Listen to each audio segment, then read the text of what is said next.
Hi, my name is Thomas and you're watching Casual DIY channel. In today's video I want to go through all my top projects from 2021 that I enjoyed the most, and I can't believe I haven't made them sooner. Check out the video.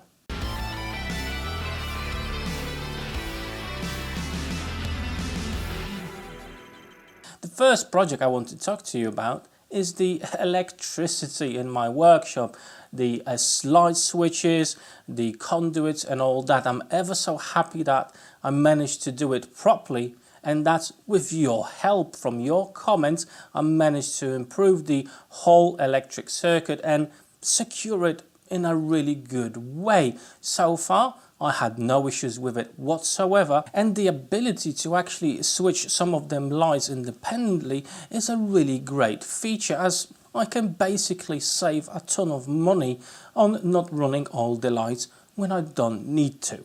But as I say, it's thanks to your comments and your guidance I managed to get everything in an order that it's supposed to be from start. So thank you very much for helping me on the way. One project that definitely I wished I've done a lot sooner was the soft start for my Rage 5 table saw. It really changed the tool immensely from this roaring machine at start to a safe and secure table saw where the motor of the saw itself will definitely have a longer life thanks to that slow start module.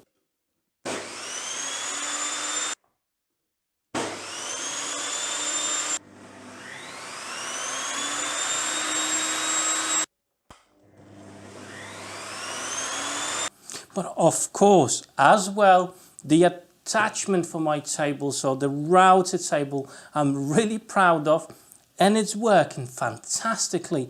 Despite few flaws like putting the lifting mechanism, the bolt over here, obviously that's usually in the way with the fence, but I will for sure change that in the coming weeks, so that will be on the front and it's not in the way.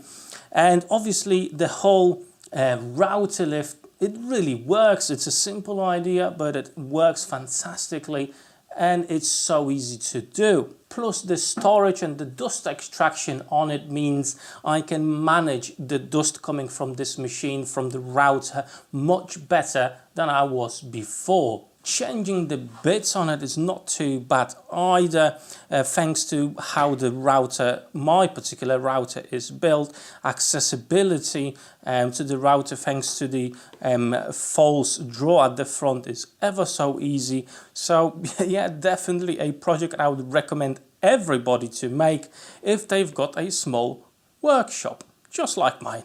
Another project that I'm really proud of is the small end table, the Chevron table. I was approaching that project with a bit of a hesitation. At the start of the project I decided that the chevrons will rest on a glue up from the same wood I was making the whole table. Now the issue with that is because the base, the glue up, the panel, it could cause additional movement in the whole tabletop, but so far I have to report that there is no issues with it whatsoever. It just proves if you've got a well-dried timber, if you secure it and seal it correctly, there won't be any issues like that in the future. So for sure the Chevron table was one of my favorite projects this year.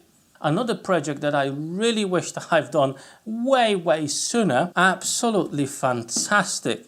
It took me some time to figure out how to do the X and Y axis movement, but in a way I think it's a very simple solution and it really works for me. There are some improvements coming in the future though, so make sure to subscribe to my channel if you haven't done so yet, so you don't miss any of my future content.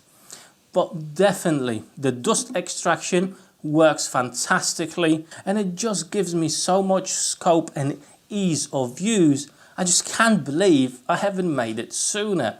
Fantastic thing to have if you've got a drill press. And of course I left the best to the end, the Trivet build. you loved it as much as I did. Absolutely unique piece, and I have to report after Christmas and heavy use, it done absolutely brilliantly. Even when putting super hot pots and pans straight away on the trivet, nothing has happened to it. So rest assured, it really works and it's well worth making. And it looks absolutely insane. Even if you actually don't need one, just make it, because it looks absolutely fantastically. And for sure, it's something to be proud of when you put it in your kitchen and you'll be able to use it every single day. Definitely a project worth making. A lot of my time this year actually went on creating this workshop, changing it from where it used to be a normal single bay garage into a fairly decent workshop. Still plenty to do, and I'm hoping that the prices of sheet goods will drop in the next year so I can progress with some really cool projects and builds for my workshop that you could follow along. There's plenty of fantastic projects that will be coming next year to my channel, but we'll talk about that on my next video that will be focused just on where the channel is and where I want to be next year by the end of next year. But I also want to find out what was your favorite project this year that you have made. Let me know down in the comments section. All the projects that I've mentioned in today's video, I will be dropping down below in the description of this video, so if you have missed one or two of them, you can check them out. I hope you had fantastic Christmas and you got the presents that you really wanted from Santa as well. Hopefully some really cool tools for your workshop. But for me guys, that is all. Thank you so much for watching. Thank you for your time. Till next time, take care.